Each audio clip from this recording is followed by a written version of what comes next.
Kung matino sila, kung maayos, bakit madaling araw?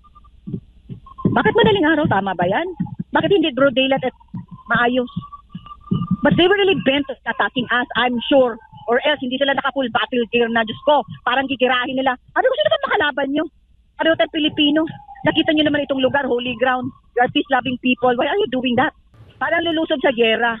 Aba, sabi ko, gano'n na ba talaga? Sabi ko, kilala nyo ba sinong nilulusob nyo? Kilala nyo ba sino si Pastor Kibuloy? Kilala nyo sino si Pastor? Ha? Alam nyo ba ang ministry niya?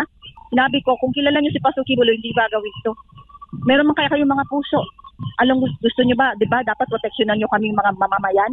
May proteksyon pa ba kami sa inyo? Ba't kayong lumulusob sa amin?